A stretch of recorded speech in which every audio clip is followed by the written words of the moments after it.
میں نے یہ ایک جگہ پڑھا کہ ماں کے قدموں تلے جنت ہے. اچھا تو یہ بات مجھے بڑی اچھی لگی، تو میں اسی سمے میں نے اس چیز کو نوٹ کر لیا کہ جب میں عامر بھائی سے ملوں گا تو میں اس کے بارے میں پوچھوں گا. یار یہ اس کو تھوڑا مجھے آپ تفصیل سے بتائیں کہ یہ کیا چیز ہے، ذرا سا اس کے بارے میں مجھے جانکاری چاہیے تھی. زبردست. یہ واقعہ کب خدمت. آیا، اس کے پیچھے کا کیا ہے، تھوڑا سا تفصیل سے اگر آپ کو جانکاری تو مجھے بتائیں. جی جی جی. اچھا، یہ حدیث ہے، بالکل موجود ہے اللہ کے رسول پاک صلی اللہ علیہ وسلم کا، اور اس کا تعلق اچھا ہے والدین کی خدمت اور ان کا آدر کے ساتھ، ان کے سمان کے ساتھ، ان کی اچھا اچھا. رسپیکٹ کے ساتھ. کہ آپ نے والدین جو ہیں، مائک میوٹ کیجئے گا وشنو بھائی، کیونکہ آواز شور کی وجہ سے میوٹ کر لیجئے گا ذرا تھوڑی دیر کے جی لیے، تاکہ آپ کا شور رک جائے. آپ کا مائک ٹھیک ہوا تھا پھر خراب ہو گیا، ویسے ٹھیک تھا آپ کا مائک پھر خراب ہو گیا، پتہ نہیں کیا ہوا. خیر بہرحال، جو یہ حدیث ہے نا، اس میں اشارہ اس چیز کی طرف ہے کہ والدین کی خدمت کیا جائے، کیونکہ ہم نے دیکھا ہے ہر ایک کی ماں ہے، کوئی شخص ایسا نہیں ہے جو ماں کے بغیر آیا ہو، ٹھیک ہے نا، ہر ایک ماں کے ساتھ آیا ہے. تو ہم نے کبھی بھی نہیں دیکھا کہ ماں چلتی ہے یا ماں کے قدموں کے نیچے جنت، تو ہم نے فزیکلی دیکھی نہیں ہے. یہ استعارہ ہے، ہم اس کو میٹافور کہتے ہیں، یا اس کو آپ کہہ رہے ہیں اینالوجی کہہ سکتے ہیں، کہ ایک مثال دی گئی ہے کہ ماں کے قدموں تلے جنت سے مراد یہ ہے کہ ماں کی خدمت کرو. ماں کا اتنا احترام ہے، اتنا مقام ہے، اتنا اس کا رتبہ ہے کہ اس کی خدمت کرو گے تو تم جنت حاصل کر سکتے ہو.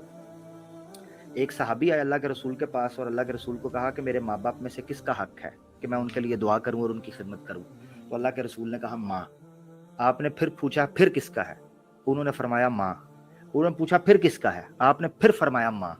اور پھر چوتھی بار جب انہوں نے پوچھا تو آپ نے فرمایا اپنے باپ. یہ حدیث آپ کو ملتی ہے سورہ اسراء میں. چند بڑے گناہوں کے اندر، یعنی کبیرہ گناہوں کے اندر، والدین کی نافرمانی کو بھی لکھا گیا ہے کہ والدین کی نافرمانی نہ کی جائے. جو استثناء دیا ہے، یعنی ایکسیپشن رکھی ہے، اور جس چیز کو نشد قرار دیا گیا ہے والدین کے حکم ماننے کو، وہ ہے مورتی پوجا، یعنی شرک وغیرہ کریں، یا کسی غلط کام کے اندر اگر ماتا پتا لگا رہے ہیں تو اس بات کو آپ نے، تو وہ بھی سمان کے ساتھ، یعنی سمان میں کسی چیز کو بھی آڑے نہیں، حائل نہیں ہونے دینا. یعنی سمان رہے گا، مگر ان کو اچھے سے بتا دیا جائے گا کہ یہ کام غلط ہے، ویدوں کے بھی خلاف ہے اور بدھی کے بھی خلاف ہے، یا اگر کوئی مسلمان ہے تو وہ قرآن کے خلاف ہے، اسلام کے خلاف ہے. ہم آپ کی ہر بات مانیں گے، مگر یہ بات ہم کرپیا آپ کی بات یہ نہیں مان سکتے. یہ چیز ہے قرآن میں. حتیٰ کہ سورہ اسراء میں یہ کہا گیا وَلَا تَقُلْ لَهُمَا اُفٍّ، اپنے ماں باپ کو اف بھی نہیں کرنی. اور وہاں لکھا گیا ہے اگر دونوں میں سے ایک بڑھاپے کی عمر کو پہنچ جائیں تو ان کے لیے جناح الذل، جناح الذل کا مطلب ہوتا ہے ہمبل ہو جانا ماں باپ کے لیے. آج کل اولادیں ہم نے دیکھی ہیں، وہ آنکھیں دکھاتے ہیں ماں باپ کو، ٹھیک ہے نا، آرگیو کرتے ہیں. ماں باپ کو کہتے ہیں کہ تمہیں کیا پتا، تم راجیش کھنہ کے ٹائم کے لوگ ہو، تم امیتابھ بچن کے ٹائم کے لوگ ہو، ہم جناب ٹائیگر شروف کے زمانے کے ہیں، ہم سدھارتھ کے اور سشانت سنگھ کے زمانے کے لوگ ہیں. ہم بدماشی کریں گے، ہم ٹیٹو پارٹیاں کریں گے، ہم ٹک ٹاک پر ڈرامے بازیاں کریں گے، ہم پب جی کھیلیں گے اور ڈرامے بازیاں کریں گے، ہم ریلیں بنائیں گے تو ہم یہ کریں گے اور فراڈیاں کریں گے.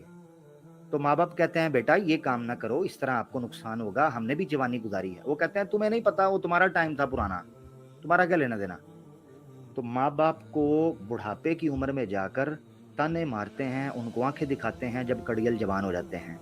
تو اللہ نے کہا کہ جناح الذل، اپنے پروں کو، جناح کا مطلب ہوتا ہے پر، تو وہاں بھی ایک لفظ استعمال کیا جناح، یعنی پر کیا کرتے ہیں، اونچا اڑاتے ہیں. یہ بڑی ڈیپ، اس کو وشنو بھائی آپ کا شبد لوں گا ادھار، بڑی گمبھیرتا کے ساتھ لیجئے گا. جناح کہتے ہیں عربی زبان میں ونگز کو، پروں کو، پنکھ کو. پنکھ اور پر اور ونگز کیا کام کرتے ہیں؟ انسان کو یعنی پرندے کو یا کسی چیز کو اوپر کی طرف اڑاتے ہیں، آسمان میں، آکاش کی طرف لے کر جاتے ہیں. تو اللہ نے کہا کہ جو پنکھ جوانی کے تمہیں لگے ہیں اور تم اڑتے ہو نا پھڑ پھڑ، ماں باپ کے سامنے ان پروں کو جھکانا ہے، ان کے سامنے نہیں پھڑ پھڑانا، ان کے سامنے نہیں اڑنا، ان کے سامنے جھکنا ہے. قرآن میں اللہ تعالیٰ فرماتے ہیں تم جانتے ہو تمہاری ماں نے تمہاری خاطر کیا درد برداشت کیا. وشنو بھائی ذرا میوٹ کیجیے گا، کیونکہ اگر میں آپ کو کبھی نہ کہتا میوٹ کرنے کے لیے اگر شور نہ آتا ہوتا. اچھا، بہت بہت دھنیہ واد. قرآن میں اللہ تعالیٰ کہتے ہیں تمہیں پتا ہے تمہاری ماں نے تمہارے لیے کیا کیا دکھ برداشت کیا. اس نے